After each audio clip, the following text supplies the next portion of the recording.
Welcome to one new video. आज की इस वीडियो में हम आपको बताने वाले हैं यहाँ पे गणित का कक्षा 10वीं का अर्धवार्षिक का आपका जो पेपर होने वाला है उसके लिए हम आपके लिए क्वेश्चन पेपर लेकर के आ चुके हैं। सभी क्वेश्चन के आंसर आपको प्रोवाइड कराए जाएंगे। आपको एक एक करके सभी क्वेश्चन के आंसर यहाँ पे बताए जाएंगे, तो वीडियो के लास्ट तक बने रहें, पूरे क्वेश्चन अटेंड करके जाएं। यहाँ पे चलिए देख लेते हैं हम आपका गणित का यहाँ पे प्रश्न पत्र है। देखिए सही विकल्प चुनिए। यहाँ पे 6 अंक के आपके सही विकल्प होने वाले हैं स्टार्टिंग से ही। तो यहाँ पे पहला क्वेश्चन क्या कह रहा है आपका, दो संख्याओं का गुणनफल 32 तथा उनका एलसीएम 8 है तो उनका एचसीएफ होगा। एचसीएफ आपको यहाँ पे निकालना है, तो इसका बिल्कुल सही आंसर हो जाएगा आपका 4। यदि आप इन संख्याओं का एचसीएफ निकालते हैं तो यहाँ पे 4 आपका आंसर आ जाएगा। अगला क्वेश्चन आपका क्या कह रहा है, यदि द्विघात बहुपद a x square plus b x plus c के शून्यक अल्फा बीटा हो तो अल्फा प्लस बीटा का मान होगा। तो अल्फा प्लस बीटा इक्वल क्या होता है आपको पता होगा, तो सी अपॉन ए यहाँ पे आपका आंसर होता है बी अपॉन ए, यहाँ पे ए वाला आंसर हो जाएगा। अगला क्वेश्चन आपका क्या कर रहा है, यदि ए1 अपॉन ए2 इक्वल बी1 अपॉन वी2 इक्वल सी1 अपॉन सी2 तो रैखिक समीकरण ए1 एक्स प्लस वी1 वाई प्लस सी1 इक्वल 0 तथा ए2 एक्स प्लस वी2 वाई प्लस सी इक्वल 0 का हल क्या होगा। तो यहाँ पे एक अनंततः अनेक हल होंगे इसके, क्योंकि इक्वल में है ना। अगर a1/a2 बराबर नहीं b1/b2 होता तो यहाँ पे आपके हल नहीं होते, कोई हल नहीं होता, है ना। तीनों बराबर हैं, समपाती हैं रेखा भाई, तो समझ आ रहा है कि अनेक हल होंगे, है ना। अगर तीनों बराबर हैं a1/a2 बराबर b1/b2 बराबर c1/c2 तो यहाँ पे अनंततः अनेक हल होंगे, तो आप समझ गए होंगे। अगला क्वेश्चन है आपका, समीकरण x square plus x minus 1 equal 0 के मूलों की प्रकृति होगी। यहाँ पे आपका 4th नंबर का क्वेश्चन है। यहाँ पे आपको विभक्त कर इसका निकालना होगा। यहाँ पे वास्तविक और समान है, यहाँ पे आंसर आपका हो जाएगा। अगला क्वेश्चन आपका क्या कह रहा है, देखिए 3, 6, 9 का कौन सा पद 27 है, आपको इसका 27वां पद ज्ञात करना है। तो ए एन वाले सूत्र से आप इसको निकाल सकते हैं। तो यहाँ पे आपको मैं सीधे आंसर बता देखो, 9वां पद आपका यहाँ पे 27 इसका, है ना। तो यहाँ पे आप इसका आंसर लिख देंगे। अगला क्वेश्चन आपका है, बिंदु -4 -7 किस चतुर्थांश में है। आपने चतुर्थांश पढ़े होंगे क्लास 9th में, अच्छी तरीके से आप पढ़ के आ चुके हैं। तो यहाँ पे आपको इसका आंसर लिखना है तृतीय चतुर्थांश में जो है, जो माइनस माइनस जो होता है, वो माइनस वाला चतुर्थांश कौन सा होता है, वो तीसरा वाला होता है भाई। तो इसको याद रखेंगे आप, तृतीय आंसर रखिएगा।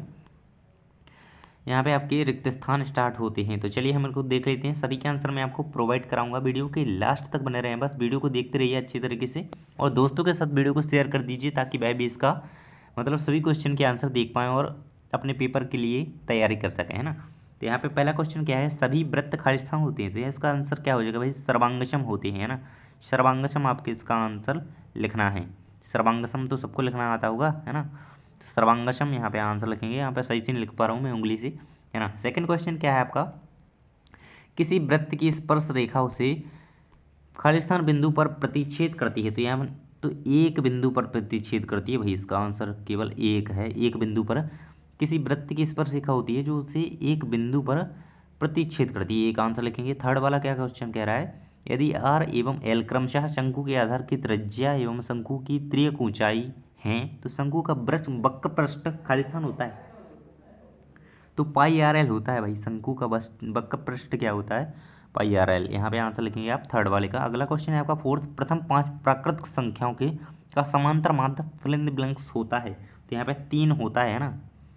प्रथम 5 प्राकृत संख्या जो होती हैं उनका समांतर माध्य 3 होता है, यहाँ पे आंसर लिखेंगे आप। अगला क्वेश्चन है, सूर्य का उन्नयन कोण जब किसी सीधे खड़े स्तंभ की छाया और उसकी ऊंचाई बराबर हो तो खालिस्तान होगा। तो यहाँ पे 5वें का 45 अंश आप यहाँ पे आंसर लगाएंगे, 45 अंश, है ना। अगला है आपका 3√2 एक खालिस्तान संख्या। तो यहाँ पे अपरिमेय संख्या भैया, अपरिमेय, है ना। आप इसका आंसर लगाएंगे अपरिमेय। इस प्रकार से आप इसको कंप्लीट कर लेंगे।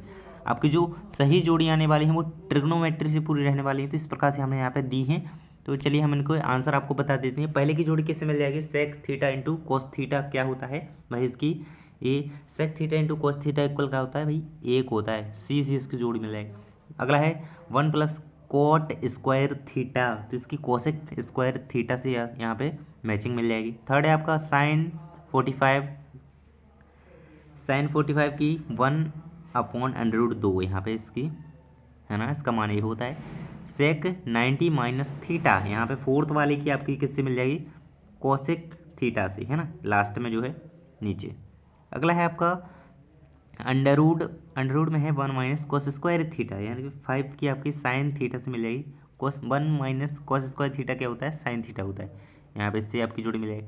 अगला आपका लास्ट में बचा सेक थीटा, तो यहाँ पे 1 अपॉन कोस थीटा। तो इस प्रकार से आपकी सही जोड़ियाँ जो है वो कंप्लीट हो जाती हैं। तो आपको ये याद रखना है इसी प्रकार से, है ना। आगे आपके क्वेश्चन क्या कह रहे हैं भाई, सत्य असत्य हैं, 6 अंक के आने वाले हैं। क्वेश्चन पहला गया है ax प्लस बी इक्वल 0 एक द्विघात समीकरण है। तो यहाँ पे बिल्कुल असत्य बात है, क्योंकि ये द्विघात समीकरण नहीं है।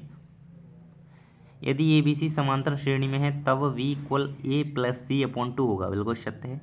अगला क्वेश्चन, त्रिभुज का क्षेत्रफल, बिल्कुल सही भाई, 1/2 इंटू आधार गुणे ऊंचाई होता है, सही है। मूल बिंदु के निर्देशांक 0 0 होते हैं, सत्य बात है। 9th से पढ़ते आ रहे हैं भाई कि 0 0 होते हैं मूल बिंदु के निर्देशांक, सही है। क्षैतिज तल से ऊपर की ओर देखने पर दृष्टि क्षैतिज रेखा के साथ अवनमन कोण बनाती है। तो पांचवा आपका जो है वो असत्य हो जाएगा। किस प्रकार से आपके रह रही थी, मैं आपको आंसर बता देता हूँ एक बार फिर से। देखिए आपकी आंसर आपकी लगा देता हूँ मैं।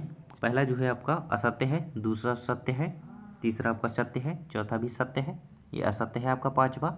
और छठा, छेदक रेखा वृत्त को केवल एक बिंदु पर प्रतिच्छेद करती है, नहीं नहीं नहीं नहीं, छेदक रेखा है जो एक वृत्त को अगर निकल रही है तो भाई एक जगह तो प्रतिच्छेद नहीं करेगी, है ना।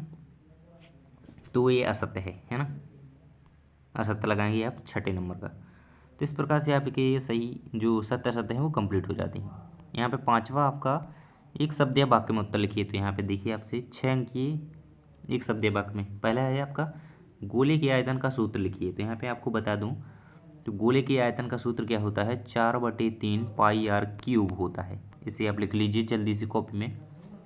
पहले का आंसर है गोले के आयतन का सूत्र क्या होता है, 4/3 पाई आर क्यूब। अगला क्वेश्चन क्या है, रैखिक समीकरण y इक्वल mx3, y का मान दिया गया है, x का मान दिया गया है, y का मान नहीं, आपको इस समीकरण दिया गया है और x और y के मान दिए गए हैं।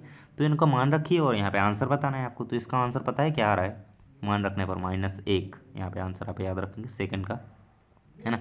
ऐसे किसी भी प्रकार का आ जाए तो आपको यदि x और y का मान दिया गया है तो यहाँ पे x का मान रख दीजिए, यहाँ पे y का, और आप यहाँ आसानी से निकाल सकते हैं। तो -1 आपका यहाँ पे आंसर आ जाएगा। अगला क्वेश्चन है द्विघात समीकरण x² plus bx plus c equal 0 का विभक्त कर ज्ञात करने का सूत्र लिखिए। तो विभक्त कर ज्ञात करने का सूत्र क्या होता है, d इक्वल b² - 4ac होता है। यहाँ पे आप इसे याद रखेंगे, b बना हुआ है भैया, है ना, तो इसे आप याद रखेंगे, ये होता है विभक्त कर ज्ञात करने का सूत्र, है ना। अगला क्वेश्चन आपका है यहाँ पे -2 4 10 का सारवंतर क्या होगा। तो यहाँ पे 6 इसका सारवंतर होगा, 6 आंसर आप याद रखेंगे फोर्थ वाले का। थेल्स प्रमेय का कथन लिखिए। आपको जूम करना चाहूँगा, देखिए आप स्क्रीन पर देख सकते हैं, आपको दिख रहा होगा थेल्स प्रमेय का कथन। यही आपको याद कर लेना है, यही आपको परीक्षा में लिखना है, पूछा जाए, है ना। तो आपने देख लिया होगा थेल्स प्रमेय का कथन, इसे आप याद कर लीजिएगा। अगला क्वेश्चन आपका क्या कह रहा है, वृत्त के एक बिंदु पर प्रतिच्छेद करने वाली रेखा को क्या कहते हैं, 6 वाला है आपका, है ना। तो आपको इनके सभी के आंसर यहाँ पे देख लेने हैं। तो इसी के साथ ही मिलते हैं अगली वीडियो में। इन सभी क्वेश्चन के आंसर जितने भी आपके क्वेश्चन रह गए हैं,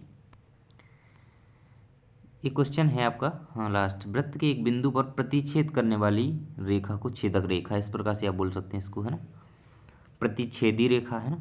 तो अगले जो क्वेश्चन जितने भी रह गए हैं सभी के आंसर मैं आपको अगले वीडियो में प्रोवाइड कराने वाला हूं। तो चैनल को सब्सक्राइब करके बेल आइकन को प्रेस कर लीजिए, ताकि अगली वीडियो जैसे ही आए सबसे पहले आपको उसका नोटिफिकेशन मिल सके और आप उस वीडियो को देख पाएँ, सभी क्वेश्चन के आंसर आपको मिल सकें। तो इस प्रकार से आपका पेपर आगे है। चलिए मैं आपको अगली वीडियो में मिलता हूँ। Thanks for watching.